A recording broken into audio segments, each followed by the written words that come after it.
الحمد لله رب العالمين والصلاة والسلام على سيد المرسلين أما بعد فأعوذ بالله من الشيطان الرجيم بسم الله الرحمن الرحيم وما أرسلناك إلا رحمة للعالمين صدق الله العلي العظيم معزز بوقار حاضرین مجلس السلام علیکم ورحمۃ اللہ وبرکاتہ۔ اللہ پاک کا کروڑ فضل و کرم اور اس کے حبیب مکرم صلی اللہ علیہ وآلہ وسلم کی نظر عنایت کہ خالق کائنات نے ایسی روحانی و نورانی محفل کو آراستہ کرنے کی توفیق عطا فرمائی۔ تو آئیے آغاز گفتگو سے قبل نبی رحمت صلی اللہ علیہ وآلہ وسلم کی بارگاہ میں عقیدت اور محبت کے ساتھ درود پاک پڑھ لیجئے۔ اللہم صلی علی سیدنا و مولانا محمد وبارک وسلم۔ صلو صلاۃ و سلام علیہ یا رسول اللہ یا حبیب اللہ یا نبی اللہ صلی اللہ علیہ وآلہ وسلم۔ مسلم کمیٹی امروہہ ہر سال نبی رحمت صلی اللہ علیہ وآلہ وسلم کی آمد کی خوشی میں ڈھیر سارے جلسے الحمدللہ منعقد کرتی ہے، اور یہ سب قابل مبارکباد اور دعا ہے کہ اللہ کریم ان سب لوگوں کو خوشیاں عطا فرمائے اور نبی رحمت علیہ السلام کے فیضان سے فیض یاب فرمائے، کیونکہ یہ محفل نبی رحمت صلی اللہ علیہ وآلہ وسلم کی ذات بابرکت سے منسوب ہے۔ تو بس حضور ہی کی بات ہوگی اور کوشش کریں گے کہ اللہ کریم میری زبان پر کلمت الحق جاری فرمائے اور ہم سب کو سننے سے زیادہ عمل کی توفیق عطا فرمائے۔ میں اکثر اپنے خطابوں کی ابتدا میں ایک بات کہا کرتا ہوں زبیر بھائی کہ دیکھیے محفلیں تو بہت ہو رہی ہیں، لوگ بھی آ رہے ہیں، شب برات ہو، شب قدر ہو، لوگ رمضان المبارک میں روز خطاب سنتے ہیں، مگر فقط سن لینا مسئلے کا حل نہیں ہے۔ اگر معاشرے میں ہمارے تبدیلی نہیں آ رہی ہے اور صرف ہم دعوے کرتے رہیں کہ ہم عاشق رسول ہیں، عاشق رسول ہیں، اور عمل کردار نبی پاک علیہ السلام کی سیرت کے مطابق نہ ہو تو ہم جھوٹے لوگ ہیں۔ اور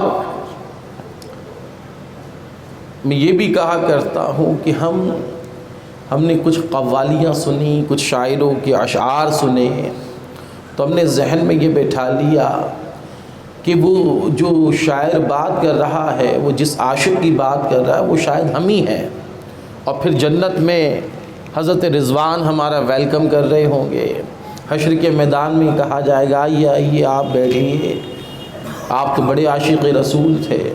مگر سمجھ لیجئے کہ جہاں عشق رسول کی بات ہوتی ہے، عاشق رسول کی بات ہوتی ہے، وہ فقط زبان سے نعرے لگانے والا نہیں ہوتا، اس کا کردار، اس کا اخلاق، اس کے معاملات سب نبی پاک علیہ السلام کے سنت کے مطابق ہوتے ہیں۔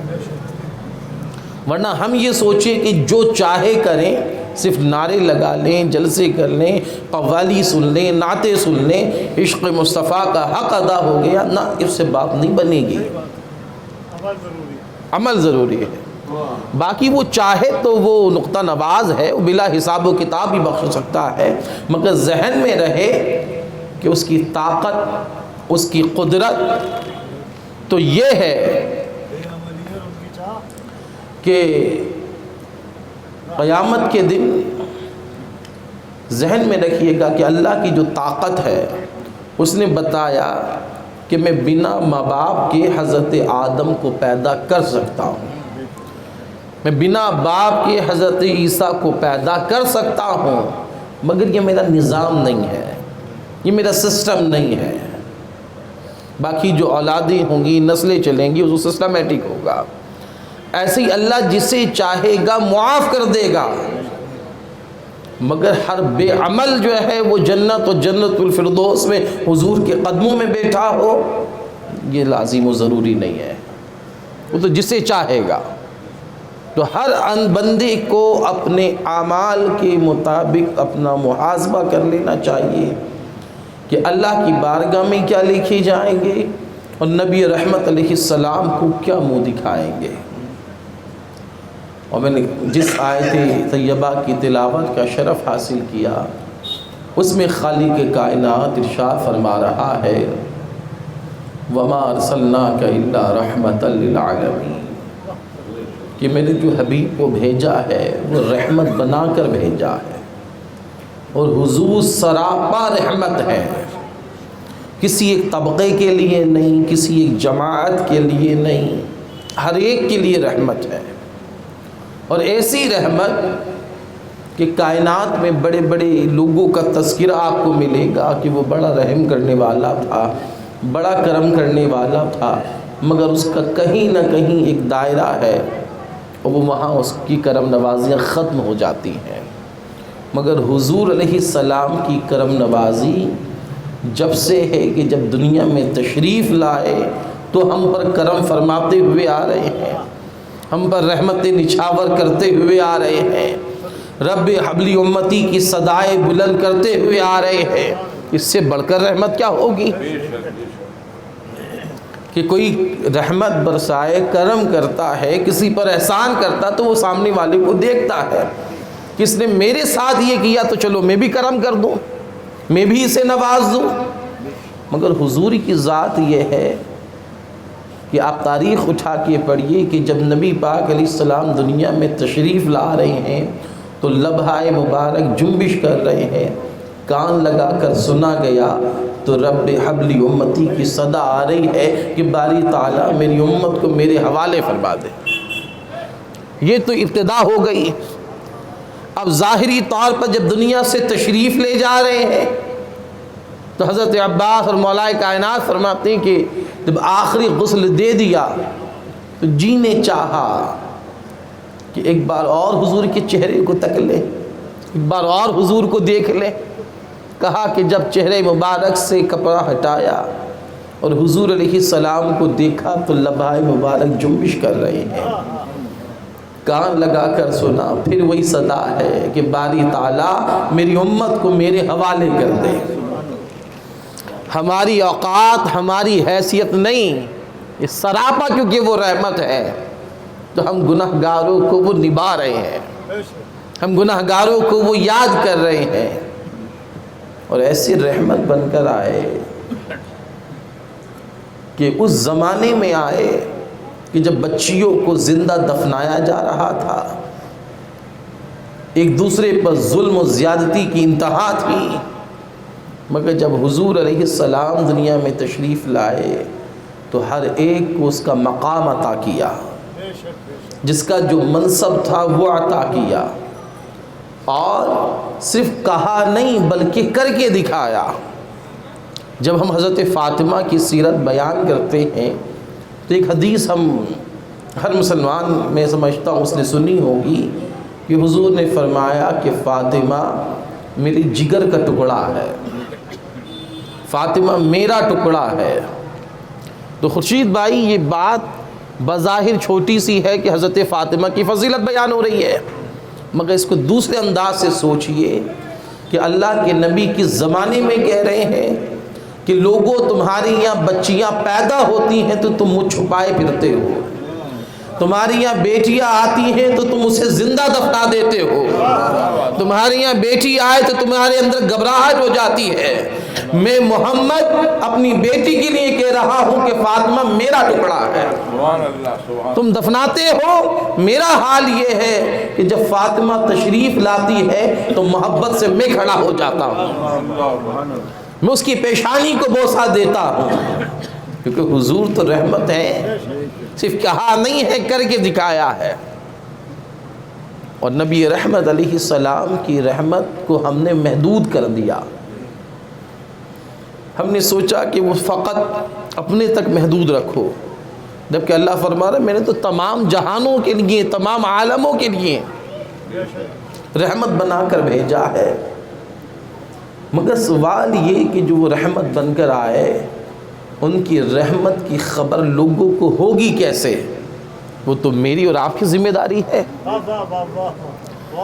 کہ ہم بتائیں کہ حضور ایسے رحمت ہے، آپ کے لیے کیسے رحمت ہے، بچوں کے لیے کیسے رحمت ہے، دوسرے مذاہب کے لوگوں کے لیے کیسے رحمت ہے۔ یہ تو مجھے اور آپ کو بتانا ہے نا، ہماری بھی تو کوئی ذمہ داری ہے۔ ہم تو تقریر میں بس خوش ہو گئے، یہ آیت سنی کہ تمام جہانوں کے لیے رحمت، مگر اس کا حق ہم پر یہ ہے کہ جو رحمتیں ہم پر برس رہی ہیں ان کے چند چھینٹے دوسروں پر بھی پڑیں۔ وہ کیسے پڑھیں گے کہ واصف علیہ رحمہ فرماتے کہ آپ کو خود رحمت بننا پڑے گا، لوگوں کے لیے اذیت نہیں بننا ہے۔ آپ کے کردار سے، آپ کے اخلاق سے، آپ کے معاملات سے لوگوں کو فائدہ ہوگا تو آپ ان کے لیے رحمت ہیں۔ مگر اگر ہماری معاملات سے کسی کو فائدہ نہیں ہو رہا ہے تو پھر ہم کس کی رحمت کی بات کر رہے ہیں؟ اللہ کے نبی کی رحمت تو ہمارے اندر نظر آنی چاہیے، کیونکہ ہم ہی تو غلامی کا دم بھر رہے ہیں، ہم ہی تو عاشق رسول ہونے کا دعویٰ کر رہے ہیں، تو پھر رحمت تو ہمارے اندر نظر آنی چاہیے۔ تو اس لیے ضرورت ہے کہ ہم نبی رحمت علیہ السلام کی سیرت کا مطالعہ کریں۔ اپنے موضوع کی طرف میں آ رہا ہوں، مگر دو تین باتیں جو ضروری ہیں وہ میں عرض کر رہا ہوں۔ ایک چیز جس پر بہت کم خطاب ہوتا ہے، بہت کم کلام ہوتا ہے، کہ بحیثیت مسلمان ہمارے گھروں میں قرآن تو مل جائے گا، ہم پڑھیں یا نہ پڑھیں وہ ایک الگ مسئلہ ہے، مگر ہر مسلمان کے گھر میں قرآن ملے گا۔ مگر اگر 1000 کی گیدرنگ ہو اور آپ ہاتھ اٹھوائیں کہ بتاؤ حضور کی سیرت کس کس کے گھر میں ہے، تو شاید 1000 میں سے 10-20 ایسے ہوں گے جو ہاتھ کھڑا کریں گے کہ جی ہمارے یہاں موجود ہے۔ تو قرآن کو بنا سیرت النبی پڑھے ہم سمجھ ہی نہیں سکتے، کیونکہ قرآن نے تو بتایا ہے نا۔ خالی آپ قرآن اٹھائیے، کم و بیش 700 مقام پر نماز کا ذکر آئے گا، تو ہم عرض کرتے باری تعالیٰ 700 جگہ تو نے نماز کا ذکر کر دیا، نماز کی بات ہو گئی، مگر یہ بھی تو بتا کہ نماز کو ادا کیسے کرنا ہے، نماز کو پڑھنا کیسے ہے، نماز ادا کیسے ہوگی۔ تو قرآن کہتا ہے کہ میرا حبیب بہترین نمونہ ہے۔ سبحان اللہ، سبحان اللہ۔ میرا حبیب جیسے کھڑا ہوتا ہے کھڑے ہو جایا کرو، حبیب جیسے بیٹھتا ہے بیٹھ جایا کرو، حبیب جیسے سجدہ کرتا ہے ویسے سجدہ کر لیا کرو۔ تو حبیب کی اداؤں کو ادا کرنے کا نام نماز ہے۔ حضور کی نقل کرتے جاؤ، اصل تک پہنچ جاؤ گے۔ حضور کی اداؤں کو ادا کر لو، خالق کائنات کی معرفت نصیب ہو جائے گی۔ مگر ہم سیرت سے اتنا دور ہو گئے کہ ہمارے گھروں میں قرآن موجود ہے، مگر نبی پاک علیہ السلام کی سیرت کے تعلق سے جو کتابیں ہیں وہ موجود نہیں ہوتی۔ ہمارے یہاں ہر مہینے الگ الگ مختلف قسموں کے پروگرام تو ہو رہے ہیں، مگر جو سیرت کا حق ہے، جس انداز سے وہ بیان ہونی چاہیے وہ نہیں ہو رہی ہے۔ تو ہم پر لازم و ضروری ہے کہ جو اس فیلڈ سے تعلق رکھتے ہیں کہ اگر ہم غلامی کا دم بھر رہے ہیں تو حضور علیہ السلام کی بات ہر ایک تک پہنچنی چاہیے، ہر ایک کو پتہ ہو کہ حضور سراپا رحمت ہے۔ اور کیسے رحمت ہے کہ مسجد نبوی ہے اور ایک شخص آتا ہے اور کونے میں پیشاب کرنا شروع کر دیتا ہے۔ اب مسجد میں کوئی پیشاب کرے تو لوگ تو آپس سے باہر ہو جائیں گے، اور پھر مسجد بھی مسجد نبوی۔ صحابہ کرام نے دیکھا تو چاہا کہ روکیں آگے بڑھ کر کے، اللہ کے نبی نے اشارہ کیا کہ نہ، اسے روکنا نہیں۔ جب وہ فارغ ہو گیا تو اللہ کے نبی علیہ السلام نے پانی منگایا اور اپنے دست شفقت سے اس پیشاب کو بہا رہے ہیں، اپنے دست مبارک سے بہا رہے ہیں۔ وہ شخص شرمندہ ہوا، وہ کہا کہ اللہ کے نبی مجھے معلوم نہیں تھا، میں تو گاؤں دیہات سے آیا تھا، مجھے نہیں معلوم تھا کہ یہاں پیشاب نہیں کر سکتے۔ اب صحابہ کرام نے عرض کی کہ اللہ کے نبی ذرا بتائیں تو صحیح کہ ہم روک رہے تھے تو روکنے کیوں نہیں دیا؟ تو حضور تو رحمت ہے نا، فرمانے لگے کہ اب تو کر ہی لیا تھا، اچانک روکتا تو ممکن تھا کہ کوئی بیماری ہو جاتی، اچانک کھڑا ہوتا تو ہو سکتا کہ لباس گندا ہو جاتا، اب تو کر ہی لیا تھا۔ کہا کہ حضور آپ نے تو زبان سے بھی کچھ نہیں کہا، کہا جب میں پانی ڈال رہا تھا اس کی سمجھ میں آ گئی کہ آئندہ یہاں نہیں کرنا ہے۔ لوگوں کی اصلاح کا طریقہ یہ ہے،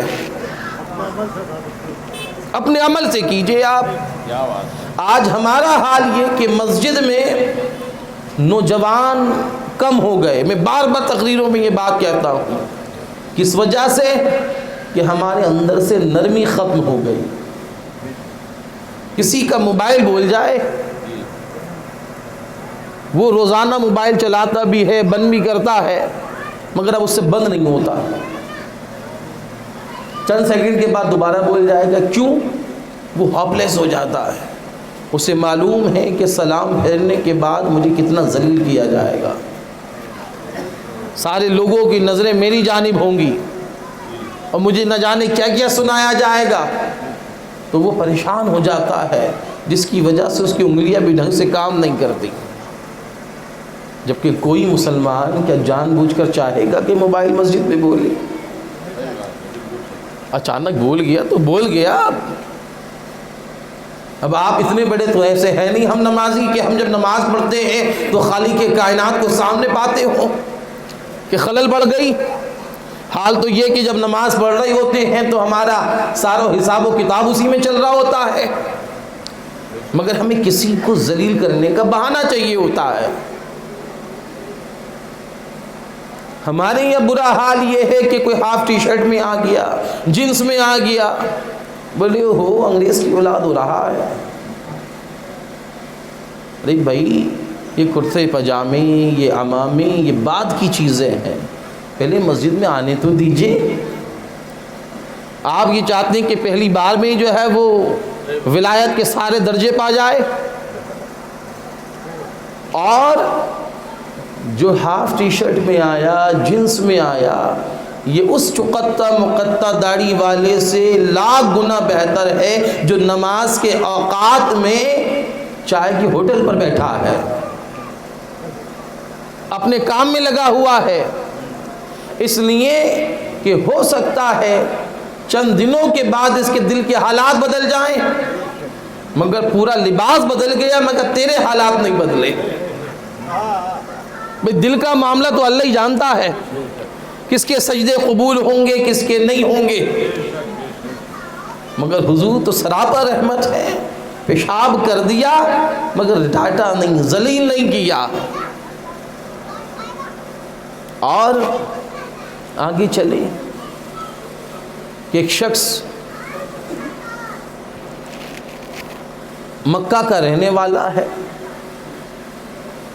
مدینہ کسی کام سے آیا، دن بھر بزنس کیا، مال جمع ہو گیا، اب پریشان ہے کہ رات میں کہاں پر ٹھہروں. اب کوئی سرائے تو اس وقت تھی نہیں، کوئی ہوٹل تو تھا نہیں. اسے خیال آیا کہ ہمارے جو مکہ میں محمد رہتے تھے وہ مدینہ آ گئے ہیں، اب ان سے بڑھ کر تو رحیم و کریم کوئی نہیں ہے، وہ مجھے پناہ ضرور دیں گے. اب یہ کون شخص ہے یہ بھی سنیں. یہ ان کفار میں شامل ہے جن کی وجہ سے اللہ کے نبی نے مکۃ المکرمہ کو چھوڑا ہے، جن کی تکالیف کی وجہ سے ہجرت فرمائی ہے. یہ مکہ کے وہ لوگ ہیں کہ حضور نماز ادا کر رہے ہیں تو آپ کی پیٹھ پر اوجڑیاں ڈال کر جا رہے ہیں، نماز ادا کر رہے ہیں تو گلا گھونٹ رہے ہیں، راستے سے گزر رہے ہیں تو پتھروں کی بارش کر رہے ہیں. انہی میں کا شخص ہے. وہ حضور کی بارگاہ میں حاضر ہوا، کہا کہ اے محمد ایک رات کے لیے پناہ چاہتا ہوں، کیا ٹھہرنے کی جگہ ملے گی؟ اللہ کے نبی نے کہا کہ ہاں یہ حجرہ ہے، یہاں رہ سکتے ہو. وہ حجرے میں اس نے سامان رکھا. اللہ کے نبی نے فرمایا کہ بھئی کوئی کھانا وانی کی حاجت ہے؟ اس نے کہا بھوک بھی بہت لگی ہے. اللہ کے نبی صلی اللہ علیہ وسلم کے گھر اس وقت کچھ پکا نہیں تھا، بنا نہیں تھا. ایک بکری کھڑی تھی. اللہ کے نبی نے اس پہ دست شفقت پھیرا، دودھ دوہا، ایک پیالہ پلایا، دوسرا پلایا، 7 پیالے اس نے پیے. اب اس دودھ کے سوا گھر میں کچھ اور نہ تھا. اس کو پلایا اور سلا دیا. اور گھر والے سارے فاقے سے ہیں، مگر جو فاقے سے ہیں وہ لطف کی نیند سو رہے ہیں، آرام کر رہے ہیں. یہ 7 پیالے پینے کے بعد بھی بے چین ہے. اور جب آدھی رات گزری تو اس سے موشن شروع ہو گئے. اب اس نے بستر گندا کر دیا. اب اسے خیال آیا کہ جان بوجھ کر تو میں نے نہیں کیا، مگر ان کے صحابہ سمجھیں گے یہی کہ میں مکہ سے آیا ہوں، تو میں نے گستاخی کی اور جان بوجھ کر حضور کا بستر گندا کر دیا. یہ وہاں سے بھاگ نکلا. پھر سے خیال آیا کہ میری تلوار تو وہیں رہ گئی ہے. پلٹ کر آیا ڈرتا ہوا کہ اب جاؤں گا اور ہاتھ لگا تو مجھے چھوڑیں گے نہیں صحابہ. مگر جب جا دیکھتا ہے کہ جیسے ہی اپنے حجرے اور مسجد نبوی کے قریب آیا، اللہ کے نبی اپنے دست شفقت سے اس کو دھو رہے ہیں، اس کے بستر کو اپنے دست مبارک سے دھو رہے ہیں. اس اللہ کے نبی کی اس پر نظر پڑی. کہا کہ شخص ادھر آ، گھبرانے کی ضرورت نہیں ہے. کیا ہوا؟ کہا کہ حضور میری تلوار رہ گئی ہے. کہا پہلے میری بات کا جواب دے، تجھے ٹھہرنے کی جگہ دی تھی، تو نے کہا ٹھہرنا ہے، جگہ دی تھی؟ اس نے کہا کہ ہاں حضور دے دی تھی. کہا کہ تجھ سے پوچھا کھانا چاہیے، تو نے کھانا مانگا تھا، کھانا دیا تھا؟ کہا کہ ہاں حضور دیا تھا. کہا جب پیٹ میں درد تھا تو بھی آواز لگا دیتا، تجھے دوا بھی مل جاتی، تو پریشان کیوں ہوا، کیوں تکلیف میں رہا؟ آواز تو لگاتا. اب وہ کھڑے ہو کر حضور کو تک رہا ہے کہ سوچ کر تو کیا رہا تھا، ہم نے کیا کیا تھا، مگر یہ حضور تو سراپا رحمت ہے نا.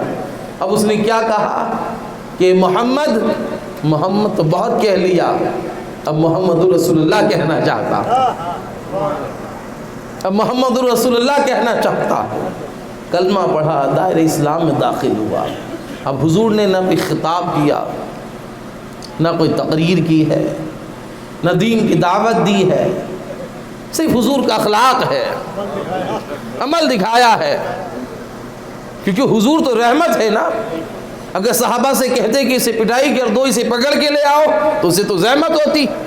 اور حضور فرما رہا ہے، اللہ فرما رہا ہے کہ میں نے تو سراپا رحمت بنا کے بھیجا ہے. اور کیسی رحمت کہ حضور مسجد نبوی میں ہے. ایک یہودی آیا اور اس نے کہا کہ اے محمد، تمہارے خاندان کا عجیب معاملہ ہے، جس کا مال لے لیتے ہو دیتے ہی نہیں واپس. مجھ سے کھجوریں تم نے لی ہیں، واپس کیوں نہیں کرتے؟ اب اللہ کے نبی نے اس سے ادھار کھجوریں لی تھیں، جو وعدہ کیا تھا اس میں بھی 2-3 دن باقی ہیں. اور جب مسجد نبوی میں آ کر کوئی اونچی آواز سے حضور سے بات کرے تو صحابہ کو کیسے برداشت ہو؟ صحابہ کھڑے ہونے لگے. حضرت عمر نے تلوار پر ہاتھ رکھ لیا. اللہ کے نبی نے روکا، کہا کہ عمر بیٹھو. اب حضرت عمر حضور کے چہرے کو تک رہے، کتنی بڑی گستاخی، اس کو کچھ کہنے کی جگہ مجھے منع کر رہے ہیں۔ اللہ کے نبی نے فرمایا کہ جاؤ اس کو کھجوریں دو جس کی ہم نے قرض لیا تھا، اور کچھ کھجوریں اور زیادہ بھی واپس لوٹانا، اس لیے کہ تم نے اس کا دل دکھایا ہے۔ کہا کہ اللہ کے نبی دل تو اس نے دکھایا ہے؟ کہا کہ نہ، اس کا تو چاہیے تھا، پہلے آ گیا تو آ گیا، تو مجھے تو لوٹانا ہی ہے، مگر تمہاری ہمت کیسے ہوئی کہ تم نے تلوار پہ ہاتھ ڈالا؟ تو اسے اذیت ہوئی ہوگی، اسے تکلیف ہوئی ہوگی، اس کے دل میں خوف پیدا ہوا ہوگا، اس لیے کھجوریں اور زیادہ اسے دو۔ اب حضرت عمر نے اسے کھجوریں بھی دی اور زیادہ بھی دی۔ اب جب وہ جانے لگا پھر پلٹ کر آیا، کہا کہ اللہ کے نبی گستاخی کی نیت سے نہیں آیا تھا، میں آسمانی کتابوں کا بہت بڑا عالم ہوں، ساری نبیوں والی علامتیں آپ کے اندر موجود تھیں، مگر کچھ رہ گئی تھی، اور اس میں ایک علامت یہ تھی کہ حضور علیہ السلام کو، اس نبی کو جو جتنی زیادہ تکلیف دے گا اللہ کے نبی اس کو اتنا زیادہ عطا کریں گے، صبر کریں گے، برداشت کریں گے۔ بھری محفل میں نے نہ جانے کیا کیا کہا، مگر آپ کے چہرے پر تو کچھ شکن ہی نہیں آئی۔ آپ نے تو کہا کہ بس مجھ کو ہی ڈانٹ رہے اپنے صحابی کو، تو اللہ کے نبی میں تو آزمانے کے لیے آیا تھا، آپ سے معذرت چاہتا ہوں، مجھے اسلام میں داخل کر لیجیے۔ ذرا غور کیجئے، کیا ہمارا کیریکٹر، کیا ہمارے معاملات اتنے بلند و بالا ہیں؟ کیا ہم کسی کو معاف کرنے کے لیے تیار ہیں؟ تو جواب ملے گا کہ اگر ذرا سی کوئی بات ہو جائے، کہیں دعوت میں بلایا، سسرال میں گئے، کسی نے کرسی کو نہیں پوچھا، پانی پوچھنے میں کسی سے تاخیر ہو گئی، تو ہم تو پوری رشتہ داری سے ختم کرنے کو تیار ہیں۔ بلکہ سسرال کی کسی رشتہ داری میں بھی ہو تو ہم بیوی سے کہہ رہے ہیں کہ تیرے گھر والوں کو عزت ذلت کا کوئی خیال نہیں ہے، مجھے تو کسی نے پوچھا ہی نہیں، مجھے تو کسی نے پانی نہیں دیا، دو طلاق۔ ہمارا معاشرے کا حال یہ ہے، اور وہاں بھری محفل میں اللہ کے نبی کی بارگاہ میں اس نے یہ کچھ کہہ دیا۔ اللہ کے نبی فرما رہے ہیں کہ اسے معاف کرو۔ تو کیا ہمارا کیریکٹر ہے ایسا؟ بلکہ ہم تو ایک دوسرے کے لیے، ہمیں تو رحمت بنا کر بھیجا تھا کہ تم رحمت للعالمین کی امتی ہو، ایک دوسرے پر سلامتی بانٹنا، ایک دوسرے کے ساتھ دن رات سلام دعا کرتے رہنا۔ تو سلام کیا تھا؟ حقیقت اس کی یہ تھی کہ سلام کے ذریعے جب تم کسی کو سلام کرو، السلام علیکم، اس کا مطلب یہ ہے کہ تم نے سامنے والے کو گارنٹی دے دی کہ میری ذات سے تجھے کبھی کوئی تکلیف نہیں ہوگی، میں کیونکہ سلامتی کی تو آپ دعا کر رہے ہیں، تو اس کا مطلب کہ آپ جو سلامتی کی دعا دے رہا اس کی طرف سے تو کوئی پریشانی ہونی نہیں چاہیے۔ مگر ہماری یہ سلام بھی کر رہا ہے، غیبت بھی کر رہا ہے، سلام بھی کر رہا ہے، اس کے مال میں خیانت بھی کر رہا ہے۔ ہم ایک دوسرے سے محفوظ نہیں ہیں، دوسرے تو بعد میں ہمیں تکلیف دیں گے، پڑوسی سے محفوظ نہیں، رشتہ دار سے محفوظ نہیں۔ ہم مجلس ایک دوسرے کے ساتھ بیٹھے ہیں مگر ایک دوسرے سے محفوظ نہیں ہے کہ بعد میں کیا کرے گا اٹھ کر کے۔ یہ ایک کاروباری دوسرے کاروباری کی سے حفاظت میں نہیں ہے، اس سے محفوظ نہیں ہے۔ کیوں؟ کیونکہ ہمارے صرف دعوے ہیں، عمل کچھ نہیں ہے۔ ہمارے معاشرے میں تو خرابیاں اس لیے ہیں کہ اللہ کی نبی کی محبت کا دم تو بھرا مگر عمل میں زیرو رہے، صبر کا مادہ ہمارے اندر نہیں ہے۔ کتنے دن ہو گئے ہوں گے لوگوں کو کہ صاحب چچا سے میری نہیں بنتی، میرے باپ کی نہیں بنتی تھی، میں بھی نہیں رکھتا، صاحب 5 سال ہو گئے سلام کیے ہوئے، ان کی تو ہم شادی میں بھی نہیں جاتے، ہم تو یہ بھی نہیں کرتے۔ تو ہم کیسے مسلمان ہیں؟ ہم کیسے عاشق رسول ہیں؟ اللہ کے نبی کی ذات اقدس جو تمام جہانوں کے لیے رحمت بن کر آئی، حضور تو اس کو بھی عطا کر رہے ہیں کہ جو حضور سے کہہ کے جا رہا ہے کہ آپ کا مذہب قبول نہیں کروں گا۔ ایک بچہ ہے، اس کے والد کا انتقال ہو گیا، اب اس کی والدہ کے پاس لباس پھٹ چکا ہے، تو اس نے سوچا کہ اپنے چچا کے پاس جاؤں اور اپنی والدہ کے لیے لباس طلب کروں گا۔ وہ لباس لینے کے لیے گیا تو چچا نے اسے گالیاں بک کر دھکے دے کر نکال دیا کہ بھئی ہمارا بھائی ختم ہو گیا، تجھ سے کیا تعلق، تیری ماں سے کیا تعلق۔ اب وہ روتا ہوا آ رہا تھا، راستے میں کسی نے پوچھا کہ بھئی کیوں رو رہے ہو؟ تو اس نے کہا کہ چچا کے پاس گیا تھا اماں کے لیے لباس لینے، اس نے دھکے دے کر ذلیل کر کے نکال دیا ہے۔ تو اس نے کہا کہ تجھے کچھ چاہیے، لباس کی حاجت ہے؟ اس نے کہا کہ ہاں۔ تو کہا جا صحن حرم میں محمد نام کا ایک شخص ہے، جو اس سے طلب کرتا ہے وہ اسے بھر بھر کے عطا کرتا ہے، مگر وہ دوسرے مذہب کا ہے، یہ سمجھ لے بات۔ اس نے کہا کہ اگر یہ بات ہے تو ذرا اماں سے مشورہ کر لوں۔ اپنی اماں کے پاس آیا، کیا کہ اماں ایک شخص ہے، نام یہ ہے، ماں پہچان گئی۔ کہا کہ اس سے مدد مانگ لوں؟ کہا کہ بیٹا جو اس کے پاس جاتا وہ اپنا مذہب تو چھوڑ دیتا ہے، جو اس کے کلام سن لے، اس سے گفتگو کر لے، اس لیے میرا مشورہ یہ ہے کہ نہ جا۔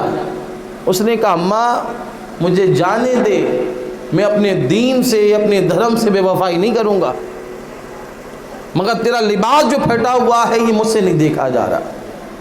اب وہ حضور علیہ السلام کی بارگاہ میں حاضر ہوا، سلام کیا، حاضر ہوا، اور اس نے کہا کہ محمد ایک کام سے آیا ہوں، مگر شرط یہ ہے اسلام قبول نہیں کروں گا۔ کام تو آپ سے ہی ہے، مدد تو آپ سے ہی چاہیے، مگر پہلے بات سن لیجئے، نہ دین کی بات بتائیں گے نہ اسلام قبول کرنے کے لیے کہیں گے۔ اللہ کے نبی مسکرا پڑے، کہا کہ بیٹا حاجت تو بتا۔ کہا کہ میری ماں کے پاس لباس نہیں ہے۔ اللہ کے نبی نے صرف اتنا سنا، کاندھے مبارک پر چادر پڑی تھی، اٹھا کر کے دی تھی۔ کہا کہ اور کوئی حاجت؟ اس نے جو کچھ بتایا اسے عطا کیا۔ کہا کہ بیٹا جب تجھے حاجت ہو، ضرورت ہو، آ جانا، کوئی مسئلہ ہی کوئی نہیں ہے۔ اب وہ بڑا خوش کہ دین بھی نہیں چھوڑا، اپنی اماں سے جو وعدہ کیا تھا اس پر بھی قائم رہا، مدد بھی ہو گئی۔ پلٹ کر اپنی ماں کی بارگاہ میں حاضر ہوا، کہا کہ اماں دیکھ میں تیرے لیے لباس بھی لایا ہوں، سامان بھی لایا ہوں۔ کہا کہ بیٹا مذہب تو نہیں چھوڑا؟ کہا کہ وہ تو میں نے پہلے ہی منع کر دیا تھا۔ کہا کہ اچھا تو انہوں نے کیا کہا؟ کہا جو ضرورت ہو پوری کر دی جائے گی، کوئی مسئلہ ہی کوئی نہیں۔ کہا کہ جو اتنا کریم ہے، جو اتنی رحمت ہم پہ برسا رہا ہے، وہ کبھی جھوٹا نہیں ہو سکتا۔ اب تو جو وہ کہتا ہے اس کی بات مان لے، میں تجھے اجازت دیتی ہوں۔ ذرا غور کیجئے، آج ہمارا حال یہ کہ ہم کسی کی اگر مدد کرنا چاہیں، کسی کی مدد کریں تو ہم سینکڑوں سوال اس سے کرتے ہیں۔ میں کئی تنظیموں سے مراد آباد میں زبیر بھائی جڑا اور پھر چھوڑ دی میں نے۔ وہ حال یہ کہ وہ کسی کی مدد کر رہے ہیں تو آدھار کارڈ لائیے، موبائل نمبر لائیے، 2 گواہ لے کے آئیے۔ تو پہلے تو اس کی غربت کا اسے ہی علم تھا کہ میں غریب ہوں، وہ تو سفید پوش تھا نا، اس کی عزت تھی، مگر محلے میں آپ نے خبریں نکال نکال کے، پوچھ پوچھ کر کے آپ نے اس کو ذلیل و رسوا کر دیا۔ آپ مدد کرنا چاہتے ہیں، اب وہ منہ دکھانے کے قابل نہیں رہا۔ آپ 10,000 روپے ایک صاحب کو دے رہے ہیں کہ کاروبار شروع کرنے کے لیے دیں گے، مگر 4 گواہ لے کر کے آؤ۔ اسلام کہتا ہے کہ اللہ کی راہ میں دے دیا تو دے دیا، تم دے دو، نقصان اس لیے نہیں ہوگا کہ میں نے وعدہ کیا کہ 1 کے بدلے 10 عطا کروں گا۔ خلوص ہوگا، نیت اچھی ہوگی، 70 بھی دوں گا۔ اور کمال کو پہنچو گے کہ رات کی تنہائیوں میں دے کر آؤ، کسی کو خبر نہ ہو کیا دے دیا، تو میں 700 بھی دوں گا۔ اور جب بات یہ ہو کہ جیب میں ہاتھ ڈالو، گنو ہی نہیں، نہ مذہب دیکھو، نہ دین پوچھو، نہ اس سے رشتہ داری دیکھو کہ بس مظلوم ہے، بس مسکین ہے، ہاتھ ڈالا جو آیا بنا گنے دے دیا، تو اللہ کی عزت کی قسم اس کے خزانے تو بھرے پڑے ہیں۔ جو گن گن کے خرچ کریں گے انہیں 70 10 700 ملیں گے، جو بے حساب خرچ کرے گا اللہ اسے بے حساب عطا کرے گا۔ فرشتے عرض کریں گے باری تعالیٰ کتنے لکھیں؟ اللہ فرمائے گا یہ محتاج ہو کر میری بارگاہ میں گن کے خرچ نہیں کرتا، میں تو مختار ہوں، میں کیا گن کر دینا ہے۔ اور حضور علیہ السلام تو اس کا دین ہی نہیں پوچھ رہے۔ اب تو ہماری کمیٹیاں ہیں کہ اس برادری کی ہے، اپنی برادری والوں کو ہمیں دینا ہے، فلاں کو ہمیں دینا ہے، اس کو ہمیں دینا ہے۔ بھئی اس سے باہر آئیے۔ اگر آپ حضور کے غلام ہیں تو بس دیکھیں حضور کا امتی ہے، مدد کر دیجئے۔ آپ کو اس قابل اللہ نے بنایا ہے تو آپ مدد کیجئے۔ اور نبی رحمت علیہ السلام کی شفقت دیکھیے، حضور کی بچوں پر شفقت دیکھیے کہ بچے بیٹھے ہیں، فجر کی نماز ہے، اللہ کے نبی نے حکم دیا کہ صاحب فجر پڑھو تو تلاوت ذرا زیادہ کر لیا کرو، قرآن زیادہ پڑھا کرو۔ ایک روز مختصر سی قرآن کی آیات پڑھی، نماز کو مکمل کیا، سلام پھیر دیا۔ صحابہ نے عرض کی حضور آپ ہی نے تو کہا تھا کہ لمبی پڑھا کرو، زیادہ پڑھا کرو، آج اختصار سے کام کیوں لیا؟ اب وہ صحابہ اعتراض کے طور پر تو نہیں کہہ رہے تھے، وہ تو اس لیے کہہ رہے تھے کہ دنیا میں جب کوئی قاری قرآن ڈھنگ کا قرآن پڑھنے والا ہو تو آپ کا جی لگتا ہے کہ یہ قرآن سنا رہا ہے، کیا لب و لہجہ ہے۔ اور جب صاحب قرآن پڑھ رہے ہو، جن پر قرآن نازل ہوا، تو ان کی تلاوت کا حال کیا ہوگا؟ کہ جب عام صحابی کوئی قرآن کی تلاوت کرے تو حضور فرماتے کہ میں نے تیرے گھر میں فرشتوں کو اترتے ہوئے دیکھا۔ اب حضور تلاوت کر رہے ہیں تو صحابہ کو تو بے چینی ہوگی کہ حضور اور پڑھتے رہتے اور لطف آتا۔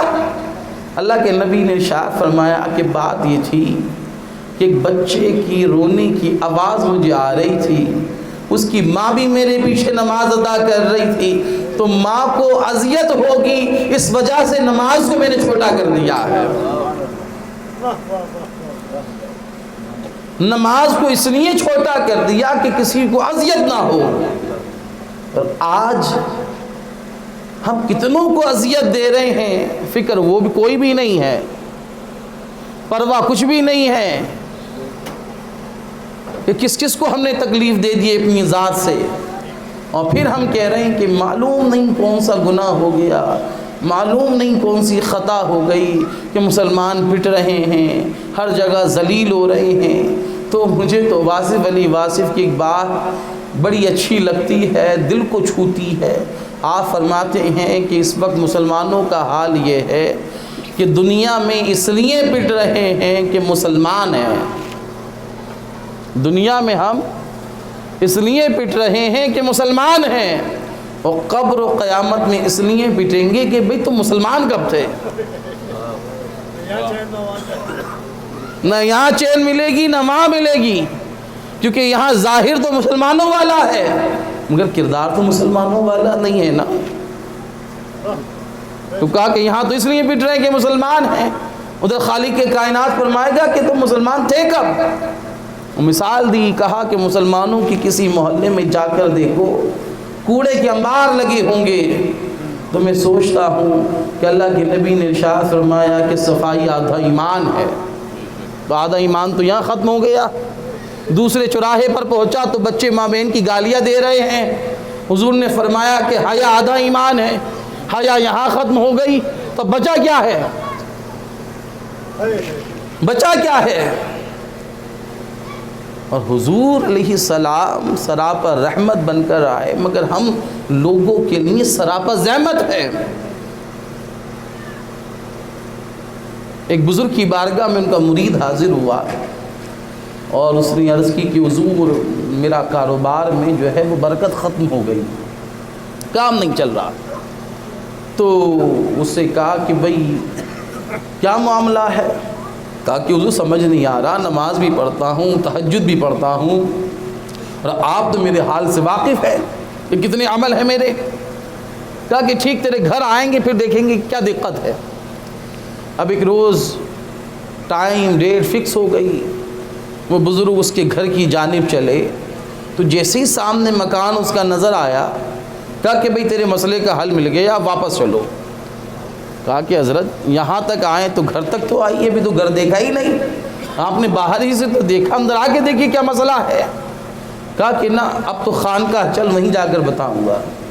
وہ خانقاہ پہنچا، کہا کہ حضور بتائیں کہ برکت کیوں نہیں ہے، باہر سے دیکھ کر ہی بتا دیا۔ کہا کہ تو نے جو مکان بنایا ہے اس کی پیری نکلی ہوئی ہے، تو جب لوگ نکلتے ہیں تو نکلنے والوں کو اس سے اذیت ہوتی ہے، اس اذیت کی وجہ سے تیرے گھر کے رزق کی برکت ختم ہو گئی ہے۔ آج ہم ہر انداز سے تکلیف دے رہے ہیں، پڑوسی کو تکلیف دے رہے ہیں، وہ غریب ہے اس کی طرف اے سی نکال دی، پانی بھی ٹپک رہا ہے، ہیٹ بھی پہنچ رہی ہے، وہ کہے کہ ذرا صاحب اسے ہٹا لیجئے، بولے جب تیری اوقات مکان بنانے کی ہوگی اس بلندی تک آئے گا تو ہٹا لیں گے، یہ جواب ہوتا ہے ہمارا۔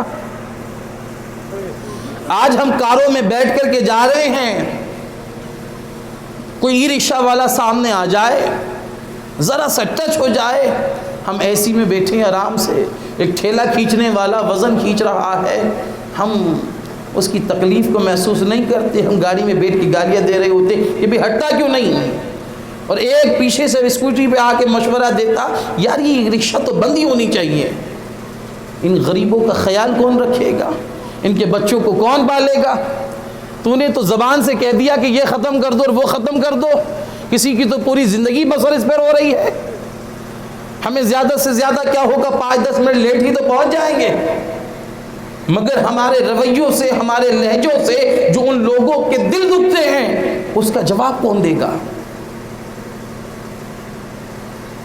اس لیے اللہ کے نبی کی سیرت پڑھیں اور دیکھیں کہ اللہ کے نبی چاہتے کیا ہیں، انہیں جو رحمت للعالمین کہا گیا تو ان کی رحمت کیسے لوگوں پر برسی ہے، جس انداز میں برسی ہے کہ ایک شخص حضور علیہ السلام کی بارگاہ میں آیا اور اس وقت حضور علیہ السلام ایک بہت موٹے کپڑے کی چادر گلے میں ڈالے ہوئے تھے، اور وہ کپڑا ایسا تھا کہ اسے اگر اس طرح سے ملا جائے تو اس سے چہرے پر ہاتھ پر اسکریچز بن جائیں، حضور علیہ السلام کے گلے میں پڑا ہے۔ اس نے اللہ کے نبی کو آواز دی، اللہ کے نبی صحابہ سے گفتگو میں مشغول تھے، اس نے دوسری بار میں حضور علیہ السلام کے گلے مبارک میں جو چادر تھی اتنی زور سے کھینچا کہ حضور علیہ السلام کے نشانات بن گئے، خون چھلک گیا، صحابہ نے دیکھا، کھڑے ہونا چاہا، حضور نے کہا کہ نہ بیٹھو، کہا کہ بھی کیا مسئلہ ہے، کہا کہ آپ سے دشمنی کوئی نہیں ہے، تکلیف دینے کا بھی ارادہ نہیں تھا، میں فقیر ہوں، بہت زیادہ غریب ہوں، کچھ لینے کے لیے آیا تھا، مانگنے والا سائل ہے، اور لوگوں نے یہ بتایا کہ آپ کی بارگاہ میں جو آ جائے وہ خالی ہاتھ نہیں جاتا۔ اب اللہ کے نبی یہ تو بھول گئے کہ اس نے تکلیف دی ہے، اذیت دی ہے۔ اس وقت اللہ کے نبی کے پاس اتنی بکریاں تھی جتنے 2 پہاڑوں کے درمیان بھر دیا جائے۔ اللہ کے نبی علیہ السلام نے فرمایا کہ اسے لے جاؤ اور جتنی بکریاں ہیں وہ ساری کی ساری سے ساتھ دے دو، اور گھر میں جو کچھ پڑا ہے وہ بھی اسے عطا کر دو، کیونکہ یہ بڑی امید سے آیا ہے، اور اس نے اسلام ابھی قبول نہیں کیا ہے۔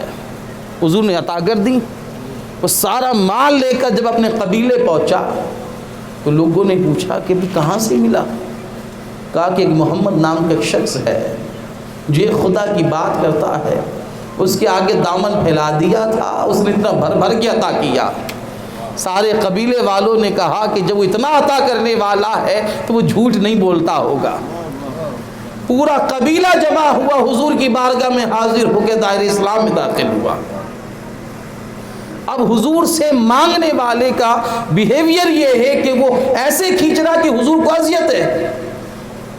آج ہمارے در پر کوئی مانگنے والا سائل آ جائے، مسجد میں کوئی ہاتھ پھیلا دے، یہ الگ مسئلہ ہے کہ وہ پروفیشنل ہے، کچھ بھی ہے، اسے آپ نہیں دینا چاہتے نہ دیں، مسجد میں نہیں دینا نہ دیں، باہر نہیں دینا چاہتے نہ دیں، مگر اس کو ذلیل نہ کریں۔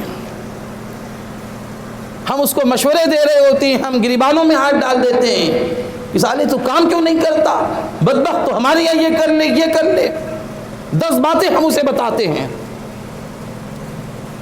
اور بد کلامی اس کو بکتے ہیں۔ تو ایک بات سمجھ لیجئے کہ دل چیر کے تو ہم نے دیکھا نہیں تھا کہ یہ واقعی حاجت مند ہے کہ نہیں ہے، یہ تو گمان تھا، صحیح بھی ہو سکتا ہے غلط بھی ہو سکتا ہے، مگر ایک بات ذہن میں رکھے کہ حضور کی بارگاہ میں آیا تھا، حضور کو اذیت دی تھی، پھر بھی حضور نے عطا کیا۔ اب اگر آپ کسی کا دل دکھائیں گے، کسی کو ذلیل کریں گے، تو وہ جو خالق کائنات ہے نا، ایک لمحے کا کام ہے کہ وہ تمہاری پوسٹ پر ہوگا اور تم اس کی جگہ ہاتھ پھیلائے گھوم رہے ہوگے۔ یہ ہمیشہ ذہن میں رکھیں کہ جو بچیاں مانگنے آتی ہیں کہ ہم سیلاب زدہ ہیں یا فلاں ہیں یا فلاں ہیں، نہیں دینا، نہ دیجئے۔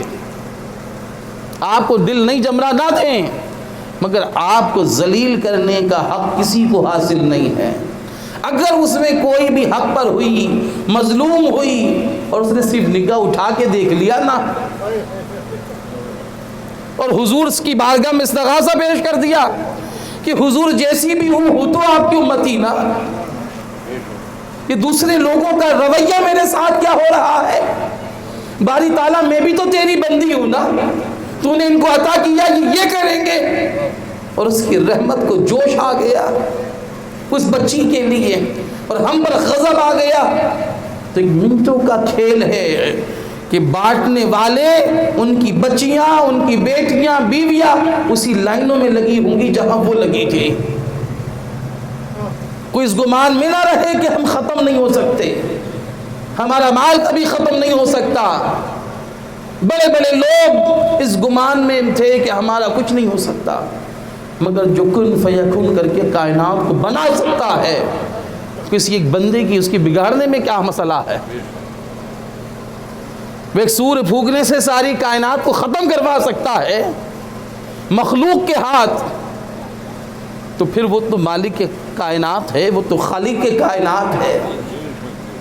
تو اگر اللہ نے عطا کیا ہے تو کسی کا دل کبھی نہ دکھائیں، منع کر دیں، شائستگی سے منع کر دیں، معذرت طلب کر لیں، مگر ذلیل نہ کریں۔ اور حضور تو سرابر رحمت تھے ہی تھے، مگر وہ رحمت آل مصطفیٰ میں بھی کیونکہ منتقل ہوئی۔ آج بات ضمناً آ گئی تو میں عرض کر رہا ہوں کہ مولا کائنات نے تو یہ فرمایا کہ اگر تمہاری نگاہ سے تمہارا دوست تمہاری پریشانی نہ سمجھ سکے تو تمہارا دوست نہیں ہو سکتا۔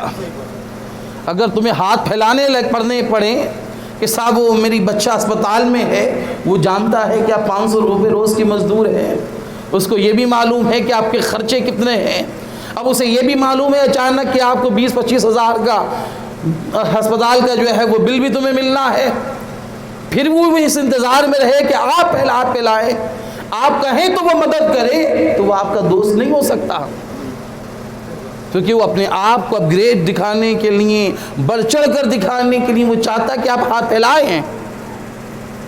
اور امام حسن فرماتے ہیں کہ ایک روز میں نماز سے فارغ ہوا تو ایک شخص روتا ہوا آیا، میرے پیچھے نماز پڑھتا تھا، اس نے کہا کہ امام مجھے فلاں حاجت ہے، ذرا اس حاجت کو پورا کر دے۔ امام حسن کے پاس جو کچھ تھا گھر میں وہ سارا کا سارا اسے اٹھا کر کے دے دیا۔ اب مسجد کے کونے میں بیٹھ کر زار و قطار رو رہے ہیں۔ لوگوں نے پوچھا کہ حضرت کیوں رو رہے ہیں؟ کہا اس مانگنے والے کی وجہ سے رو رہا ہوں۔ کہا وہ تو آپ نے عطا کر دیا، اب کیا مسئلہ ہے؟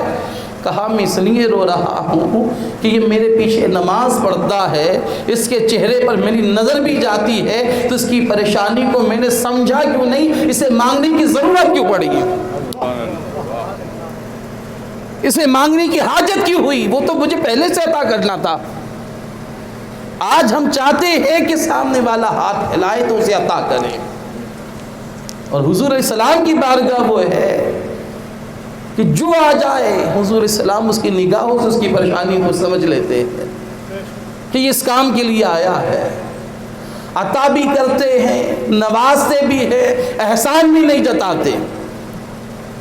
اور ہمارا حال یہ کہ ہم عاشق مصطفیٰ اور غلام مصطفیٰ ہونے کا دعوے تو ہے، دم تو بھر رہے ہیں، مگر ہم لوگوں کے لیے رحمت نہیں بن پا رہے۔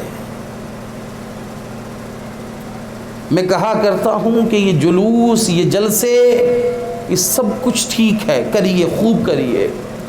آپ جلوس میں حضور کی نالین کا نقش امامے پر بھی لگائیے، سینے پر بھی لگائیے، مگر کبھی اس نالین، اس نقش قدم پر چلنے کی بھی تو کوشش کیجیے۔ اس پر کون چلے گا؟ کبھی کسی مظلوم کی مدد بھی تو کیجیے۔ حضور علیہ الصلوۃ والسلام نے کہ پوری زندگی اٹھا کر کے آپ مطالعہ کر لے، پڑھ لے۔ حضور چونکہ رحمت ہیں تو ہر ایک کے لیے ہیں، جو آیا عطا ہی عطا کیا ہے، مگر ہمارا حال یہ ہے کہ ہمیں دین وہ سمجھ میں آتا ہے، حضور کی بات وہ اچھی لگتی ہے کہ جس میں ہم کمفرٹ زون کے اندر ہوں۔ آپ مسجد بنائیں، آج کوئی ایک صاحب کھڑے ہوں گے، صاحب پتھر میں دوں گا، دوسرا کھڑا ہوگا ایسیا میں لگوا دوں گا، تیسرا کھڑا ہوگا کہ کمکمے میں منگوا دوں گا، جھالر میں لگوا دوں گا، مسجد تعمیر ہو گئی۔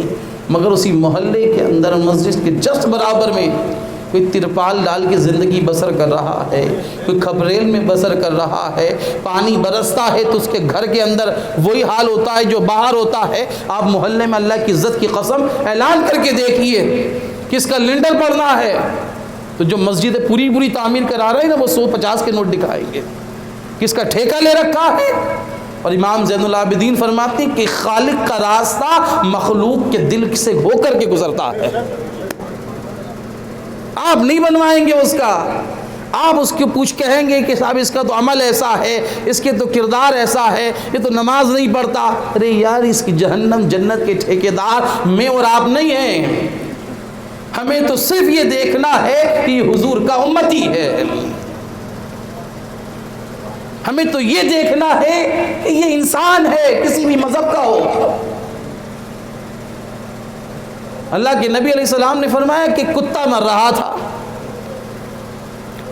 ایک فاحشہ عورت، زانی عورت، اس نے دیکھا کہ یہ پیاس سے تڑپ رہا ہے، اس نے پانی نکالا کنویں سے اور اس کے منہ پر نچوڑ دیا، کچھ پانی گیا، پھر گیا اور وہ تر و تازہ ہو گیا۔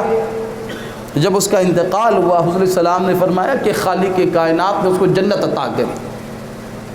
حضور، وہ تو زانیہ تھی، فاحشہ تھی، پھر یہ کرم نوازی، کہا کہ بس کتے کو پانی پلانا اسے پسند آ گیا تھا، ایک کتے کی مدد کری تو اسے جنت مل گئی۔ آپ اندازہ لگائیں، پر انسان کی مدد کریں گے تو اللہ کیسی مغفرت فرمائے گا، کتنا عطا فرمائے گا۔ اس لیے مجھے آپ کو ضرورت ہے کہ حضور علیہ السلام سے اگر جڑنا چاہتے ہیں، حضور کی امت سے جڑ جائیں۔ یہ جو لوگ ہیں، ہم لوگ، یہ ہمارے لیے تو حضور روئے ہیں۔ حضور نے فرمایا کہ میرے کسی امتی کو کانٹا بھی چبھے تو اس کی تکلیف کو میں محمد محسوس کرتا ہوں۔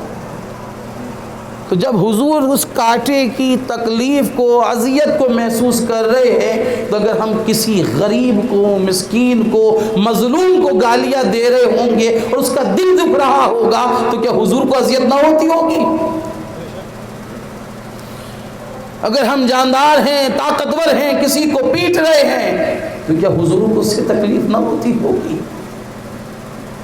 اور پھر یہ دعویٰ کہ صاحب پتہ نہیں کیوں پٹ رہے ہیں، کیوں حالات نہیں بدل رہے ہیں، کیوں حکومتیں ہمارے خلاف ہیں۔ نہ، کوئی خلاف نہیں ہے، ہم خود اپنے خلاف ہیں۔ ہم خود ٹھیک ہو جائیں، ہم حضور کے سچے غلام ہو جائیں اور پھر لوگوں کو بتائیں کہ حضور سراپر رحمت ہے۔ تو کیسے رحمت ہے؟ اللہ کے نبی صلی اللہ علیہ وآلہ وسلم نہیں، جو دنیا کی عورتیں ہیومن رائٹس، ویمن رائٹس کی باتیں دنیا کرتی ہے، اللہ کے نبی نے وہ 1450 سال پہلے کر کے دکھا دیا ہے کہ ماں کا حق یہ ہے، بیٹی کا حق یہ ہے، کہا کہ جب ماں کی شکل میں عورت تمہارے سامنے ہو تو وہ جنت ہے، بیٹی بن کر تمہارے گھر میں پیدا ہو جائے وہ میری رحمت ہے، بہن بن کر آ جائے وہ اللہ کی برکت ہے، بیوی بن کے سامنے ہو وہ اللہ کی نعمت ہے۔ مگر ہم ظلم کر رہے ہیں، زیادتیاں کر رہے ہیں۔ اور اللہ کے نبی کی سیرت کا ایک خوبصورت چیز بس بیان کروں، اس کے بعد اپنی گفتگو کو اختتام کی طرف لے جاؤں گا۔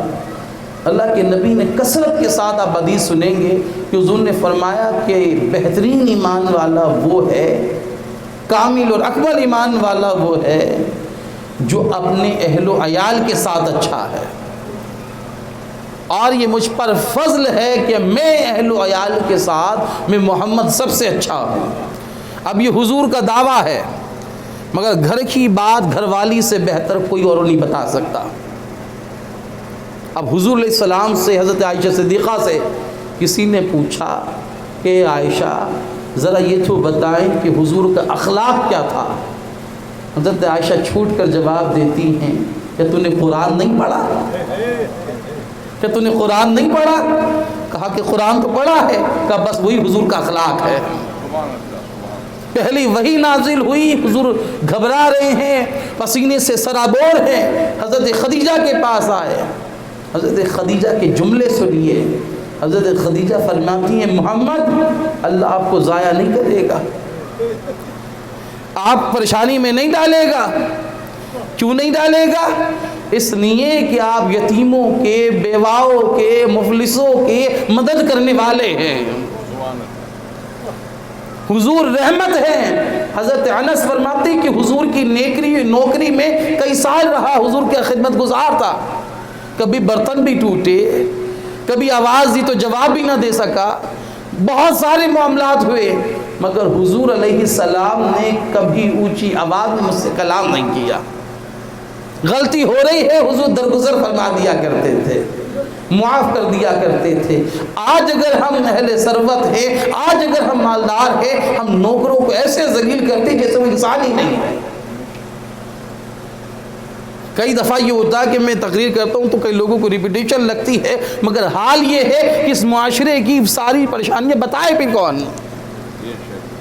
اتنا خطاب ہونے کے باوجود صرف واہوائی تو ہے، مگر ہم عمل میں زیرو ہیں۔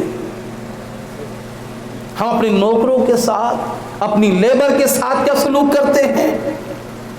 مجھے تو بڑا افسوس ہوتا ہے ان بڑے لوگوں کو دیکھ کر کہ جن کے گھر میں 4 کاریں ہیں، بڑے بنگلے ہیں، اور اپنے آپ کو بڑی داڑیاں کہ ہر سال عمرے پر بھی 2 3 بار جا رہے ہیں۔ باپ کی عمر کا بندہ ان کی نوکری کرتا ہے، دروازہ کھولتا ہے، تو باپ اگر نام اس سے پکار رہا ہے، اس کی عمر کا ہے تو بات سمجھ میں آ رہی ہے، مگر 15-16 سال کا بچہ 60 سال کے آدمی کو اس کے نام سے پکارتا ہے۔ غلطی کر دے، دروازہ دیر میں کھولے تو الٹا سیدھا سناتا ہے، اور باپ مسکرا رہا ہے، تو سمجھ لیں کہ ان قریب تیرے ساتھ بھی یہی ہونا ہے، کیونکہ حضور علیہ السلام نے فرمایا کہ بزرگوں کا ادب کیا کرو۔ کتنا ادب؟ قربان جاؤ، حضور نے فرمایا کہ جس کے بال سفید ہو جائیں، بزرگ ہو جائے، داڑھی سر سب بال سفید ہو جائے، تو اللہ پاک کو بھی اس کو سزا دینے میں حیا آتی ہے، اللہ بھی اس کی حیا فرماتا ہے، اس کو اذیت میں نہیں ڈالنا چاہتا۔